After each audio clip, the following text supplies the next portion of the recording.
Today I'm going to cook halwa or soji or semonila. And this is very common sweets in Pakistan nationwide, especially during winter. So this is very good to eat during winter. So ito yung semonila or soji. And thanks for the sponsor yung nagbigay nito last when di I'm here last summer, June, si Santi and family. So, ayan, naglagay na ako ng oil. So, dapat marami ang oil dito na gagamitin. So, i-ano natin ito, isasangag with oil. Ayan, marami na ito, 2 cups. Masarap ito pang almusal. And then, i-ano mo sa chapati o kaya paratha. Ayan, isasangag lang siya hanggang little half brown siya. Kulang yata yung mantika. I think oil is not enough. So, I think I will add more because you need more oil here in soji or halwa.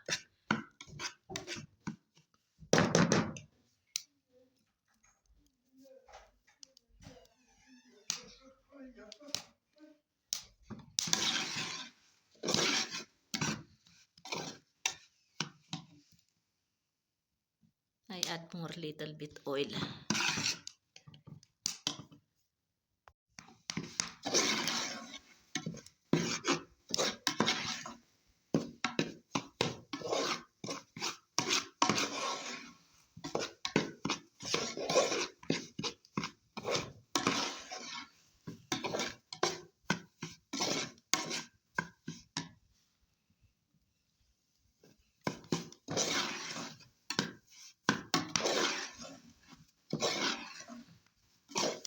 So this is already enough, half brown. Now we can add this, what you call this? This one, walnuts. If you have peanuts, you can add also, and also this dried coconuts. Then you can slice it, but I don't have dried coconuts. Hindi ako nakapabili kay Fahad. So this is our organic walnuts. So buhos natin dito. Yan.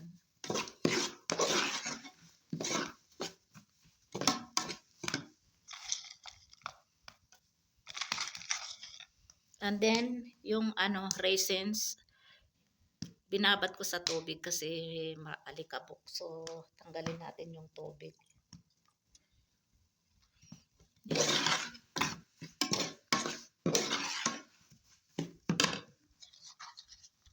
Ayan.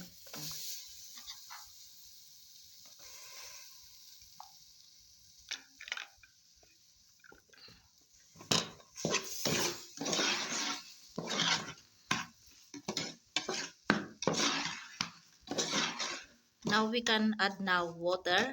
If you can put also fresh buffalo milk or cows or evaporated milk, then you can put also. But I use water, it's no problem. Ayan.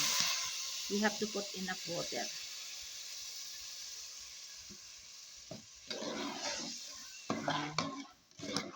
And then sugar.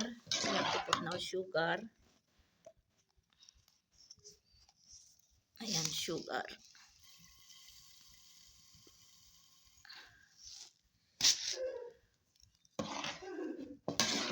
Kasi itong halwa matamis eh.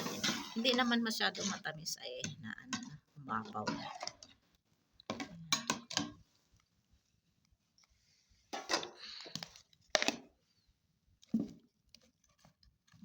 Masarap ito pang nashta o kaya breakfast. Nashta kasi ang tawag nila dito, yung almusal. With chapati or paratha and then partner with tea or coffee. But dito sa Pakistan, sila more on tea nila. Tea dito. Ito yung bali pinakakape nila dito sa Pakistan nationwide. Yan, hanggang maluto ito. Hanggang mag-dry ito.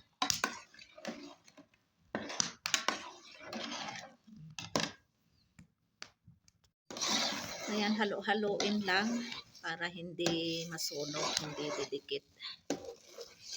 Malapit na maluto.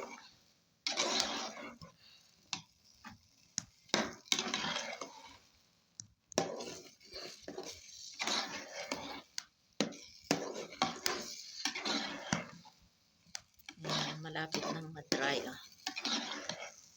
But this is more tasty if it's cold. Pwede din pag ano, mainit-init. But it's more tasty if you eat cold, this one. Ayan.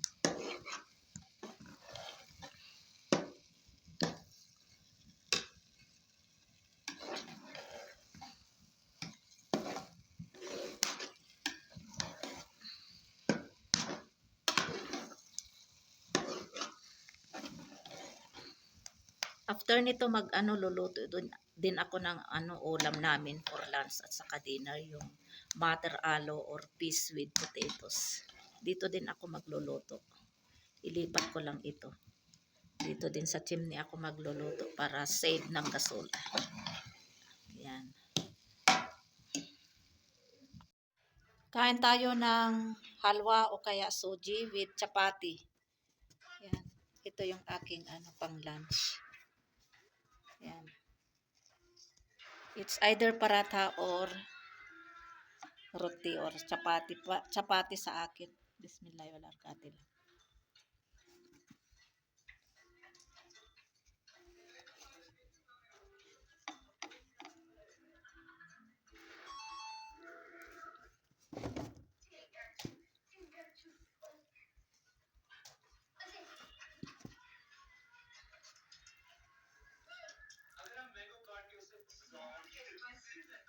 Slowly. Masarap din ito pang ano, breakfast o kaya pang merienda with tea o kaya coffee.